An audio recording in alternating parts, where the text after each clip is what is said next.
Hello everyone. Today's video is about preventing cognitive decline, which is very important as we age. We don't want to, if we don't use it, we lose it, because the neurons stop working and then they just end up being dormant because we're not exercising our brain, we're not learning and keeping it active.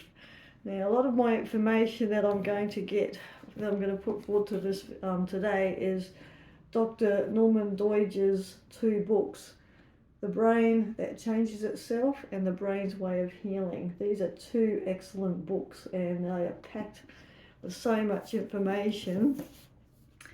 And he talks about all sorts of things to do with the neuro side of our brain, with the autism, ADD, ADHD, Parkinson's disease, strokes, dementia, Alzheimer's, and much, much more.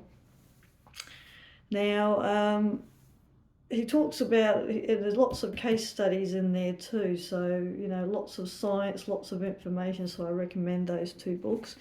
Now, he does talk about a Dr. Michael Retraining, if I'm pronouncing his name right, forgive me if I'm not, created a company called Posit Science, which they now call the Brain Headquarters. And they're devoted to helping people preserve the plasticity of our brains as we age and extend the mental lifespan and prevent that, cognitive decline. And it's, like I said, it's true. If we don't use our brain, we lose it because the neurons don't, they're just dormant. You've got to keep them functioning so that they keep, keeping us alert and functioning properly. So it's always good to keep our brains always stimulated and always learning things. And it's crucial, very crucial. So if you don't do any of that, I really encourage you to step up into that. And they talk about in the books here that it's important that, in older age, as we age, that it's important to learn a different language, and they stress that quite a lot. So I'm actually starting to learn the Greek alphabet and all the different things in here. So I'm sort of in the basic parts of the learning the Greek because I like the Bible. Yeah, so I'm going to be learning them. Then I want to learn the Hebrew. So those are two languages I'm going to be learning and exercising my brain. So, and of course, reading books, always learning. This is always good, that stimulates. So that's why I'm always reading books, always learning things so that I can keep my brain alive and alert and functioning properly. Now Dr. Michael Michowitz at Brain Headquarters, he's devoted a program with different brain exercises to prevent the cognitive decline and memory loss. So, and processing speed and auditory memory design for adults. And he's actually got a different program called Fast for Word. That's FAST, FOR, and Word, for children with autism and ADD and ADHD. So that's a really good program to, activate that. And in Norman Doidge's books, he talks about, what actually causes autism, especially at a crucial time when they, not long after they're born at a certain stage.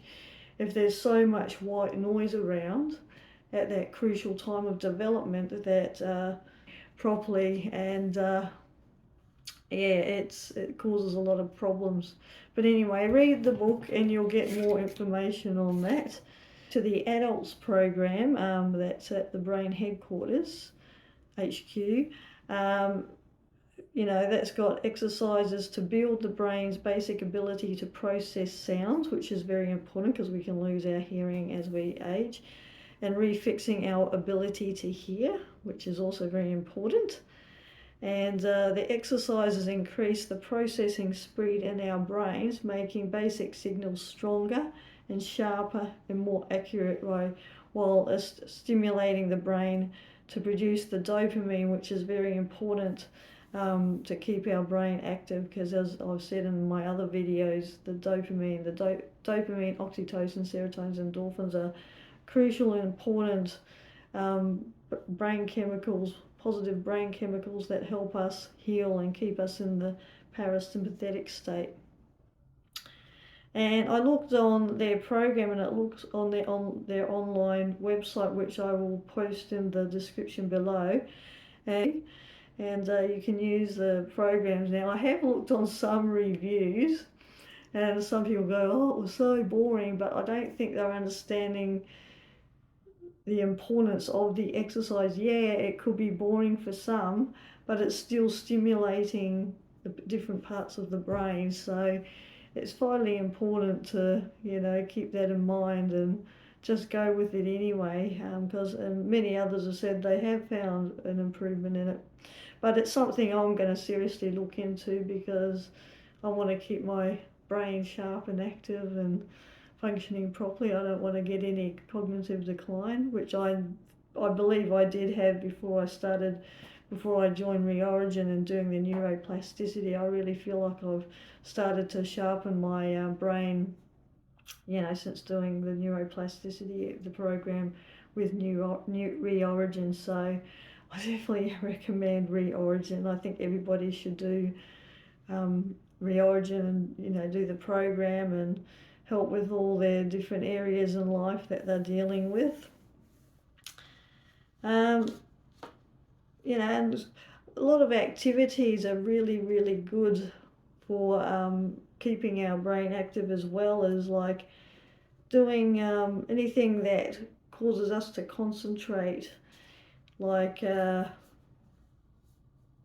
drawing, or colouring in, doing puzzles, crossword puzzles, Sudoku, art and craft, woodworking, any hobby that keeps us concentrating, crocheting, knitting, that's always good. And also learning and reading books, watching videos and learning on that. Playing board games, because that actually stimulates it, because you've got to figure out and work out what you're doing, and that gives concentration. Learning a musical instrument, dancing, and walking has actually been shown to help with the reduce the cognitive decline too, and because the limbic system loves the walking and the concentration. So walking is a very, very important exercise, even for those in Parkinson's disease. Deutsch's books here talk about how important it is to do walking and different exercises to help slow down the progression of the Parkinson's disease. And I know it's hard for people with Parkinson's disease, but it does help if they make an effort. They've got to use the conscious side of their brain, a different part of the brain, to what we normally do, who don't have that issue. It just comes naturally to us walking, but they've got to use a concentration. There's a specific part of their brain to do exercise, and it does take a lot of practice, but there's a lot of information in there, and how Dr. John Pepper, how they had him as a case study, and how he managed to keep his Parkinson at bay by walking and doing exercise. And when he got sick and had the flu and stuff, all his Parkinson's symptoms came back. So once he got back into the walking and exercising again, it came under control again. So there's a lot of evidence showing there. What else?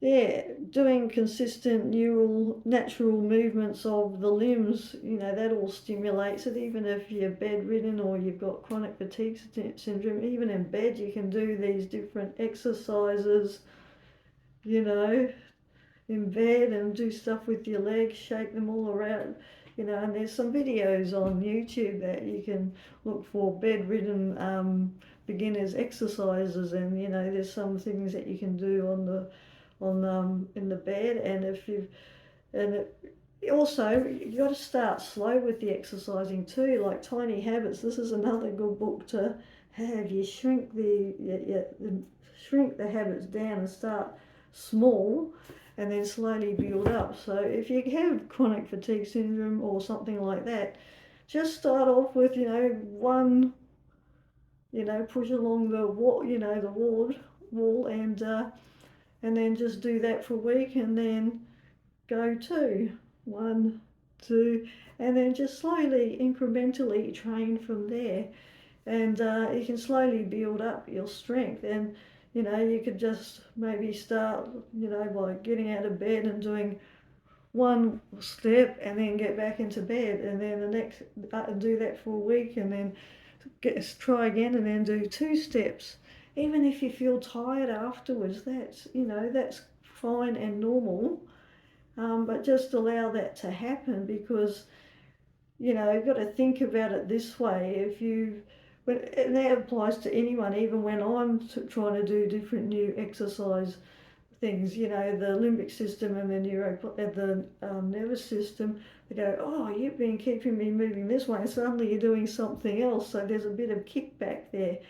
So, and the neurons have got to, a whole lot of neurons have got to start getting into the things, so that you can start. You might be clunky at first, but as you practice, it gets more proficient, and then there's not so many neurons needed. So, you've got to expect a bit of kickback even, that's why it's best to start off small with just one, lower than you need to, and then just slowly, gradually build up, until you can handle all that. And because all these things all stimulate the growth of new neurals, natural movements of our limbs and our body. It stimulates the growth of new neurons, and stimulates our sensory and motor cortexes, and maintains our brain's balance system, along with a healthy diet, which is very important, healthy diet, and being happy and joyful, making sure you laugh and smile each day, making sure you have joy regardless of if you're going through sensations or so forth. So anyway, I hope you find this helpful. I'm going to show you, next I'm going to show you what I did to also stimulate my brain, and the amazing results. So I hope this inspires you and motivates you to start reading books. If you're not reading books, if you are, a good job, keep going. And to start getting into art and craft, and even if you just do it for 5 or 10 minutes a day, or every second day, just whatever you want. And another thing, if you have trouble focusing, because your mind wanders, you can actually train yourself to focus, like get something nice like this, and you just basically look at it, focus on it, look at every detail. Start off with like maybe 30 seconds, do that for a few days, and then gradually build up, and then look at it and look at all the, the ins and outs of it, and build that up until you get to a minute a day, and then build up till you can get to 5 or 10 minutes a day, and this will help you concentrate better. So there's just so much that you can do to keep stimulating your brain. And I'm doing exercises too, and I actually use these strengthening exercises, which I've stretchy bands to help strengthen my arms, which I've recently started. I am getting a bit of a kickback, but from my limbic system and nervous system, but it'll get there. It'll settle down. So you just gotta dance with discomfort until things settle down, and the limbic system knows that you're safe, because that's the whole purpose of the limbic system. And especially when you've had a heightened limbic system and nervous system, that's why it carries on a bit, so that's why I've got to just keep taking things slow and incrementally training. So God bless. With neuroplasticity and keeping the limbic system stimulated, it's actually good to unlock that creativity as we get sick. I know for myself, I stopped being creative, and I just didn't, I was just struggling with my emotions and energy and all that jazz, and I just completely didn't feel up to doing anything creativity. But it's actually part of the healing process, so it's actually really important that we do get into creativity. And the thing is just to let things flow. So I've got a pencil here, and the key is just to do doodling, squiggles, and just however it turns out.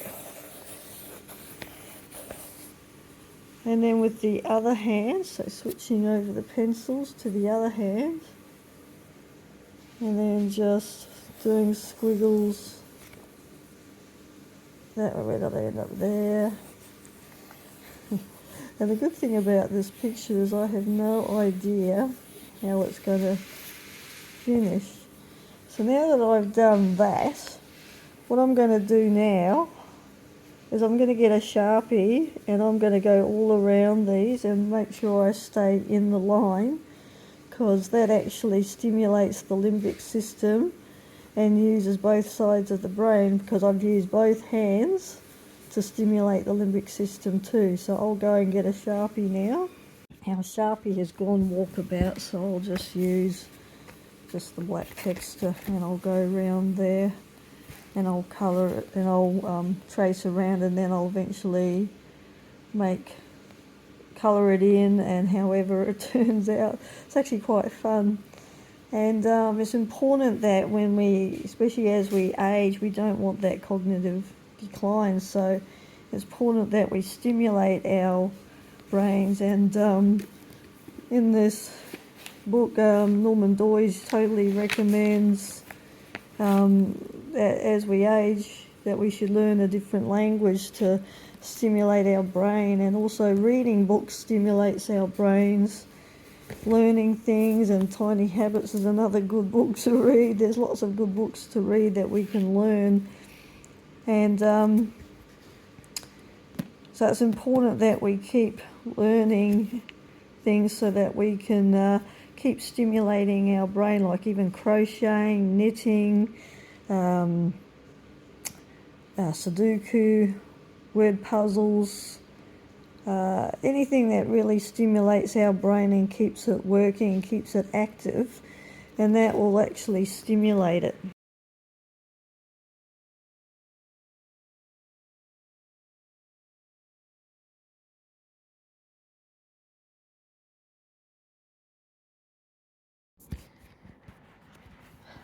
Another thing that I've been reading as I continue Norman Doidge's book, The Brain's Way of Healing, another way of helping reduce cognitive decline is using that red light therapy.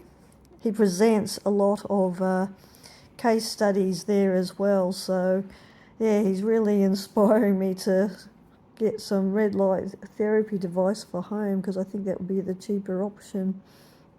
So yeah, now also I'll just show you what I've been doing. I actually got this yesterday, the code crackers, so to help stimulate my brain,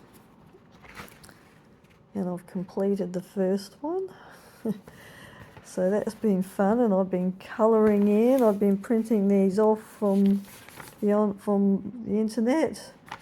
So I've got all these other ones that I can colour in, and I've got other Sudokus here. What else have I got? I'm just starting off easy first, because incrementally training in it. So yeah, more of those. And I've got word puzzles, search them,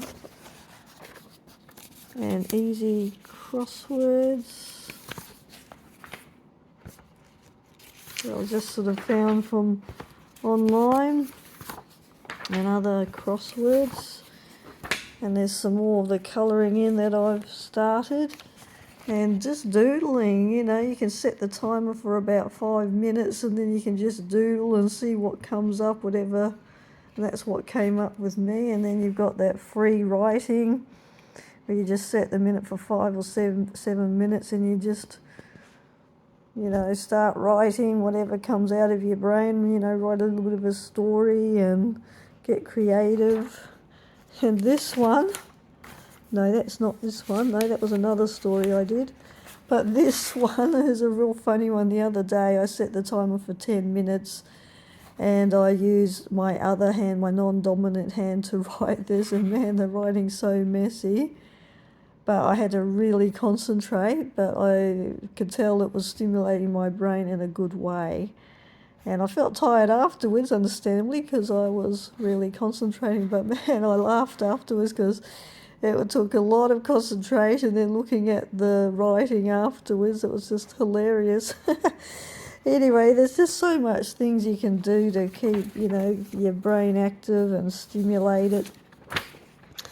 So have fun, be inventive, and create all these masterpieces and stimulate your brain and have fun. I'm looking forward to colouring in that one. That's got a lot of colouring in to do.